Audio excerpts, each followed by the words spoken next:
लड़की पहली बार स्कूल आई थी अपने छोटे भाई की पेरेंट्स टीचर मीटिंग में मदद करने के लिए, लेकिन उसे पता नहीं था कि उसके भाई की क्लास टीचर उसका पूर्व प्रेमी निकलेगा जिसे उसने 7 साल पहले छोड़ा था। जैसे ही लड़की ने उसे देखा वह सुन्न और असहज महसूस करने लगी। आपको बता दें, जब उनका ब्रेकअप हुआ था तो वह आदमी पूरी रात बर्फ में भीगता रहा था। इस वक्त लड़की चाहती थी कि काश वह गायब हो जाए, लेकिन तभी वह आदमी अचानक बोल पड़ा और लड़की को उसकी सोच से बाहर निकाल लाया। उसने बताया कि लड़की के भाई को हाल ही में स्कूल में प्रेम संबंध के कारण पकड़ा गया है, जिससे उसकी पढ़ाई और बोर्ड एग्जाम के नंबर प्रभावित हो रहे हैं। उसने लड़की से इसे गंभीरता से लेने को कहा।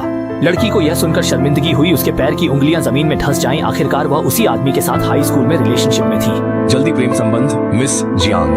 जल्दी प्रेम संबंध काफी गंभीर है। मैं चाहता हूं कि आप लोग अभिभावक के तौर पर इसे गंभीरता से लें। जल्दी प्रेम संबंध खुद और दूसरों की पढ़ाई पर असर डालता है। इतना गंभीरता से कह रहे हो? खुद भी तो उस वक्त जल्दी प्रेम में थे, अब क्या कह रहे हो? हाँ, उसने गलती की।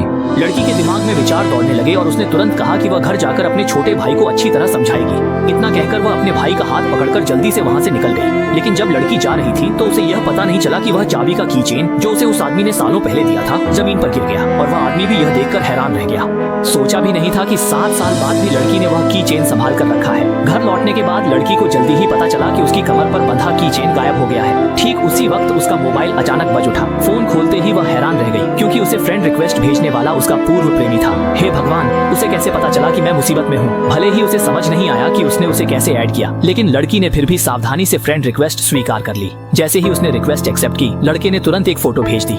उसने दावा किया कि लड़की की कीचेन उसके पास गिर गई थी। यह देखकर लड़की ने झिझकते हुए लड़के से कहा कि वह उसे कल उसके भाई के हाथ भेज दे, पर लड़के ने कहा कि लड़की खुद स्कूल आकर ले जाए। उसने यह भी कहा कि अगर वह खुद नहीं आई तो वह इसे अपना ही समझ लेगा। मजबूरी में लड़की को अगले दिन हिम्मत जुटाकर फिर से स्कूल आना पड़ा। जैसे ही वह टीचर्स ऑफिस पहुंची, वह फिर से लड़के की आकर्षक शक्ल सूरत पर फिदा हो गई। भले ही 7 साल बीत चुके थे, पर उसके दिल में लड़के के लिए भावनाएं अब भी जिंदा थीं। आखिरकार उन दोनों का ब्रेकअप भी लड़के की माँ की वजह से हुआ था, जिसे लगता था कि दोनों का मेल नहीं है और उसने बहुत विरोध किया था।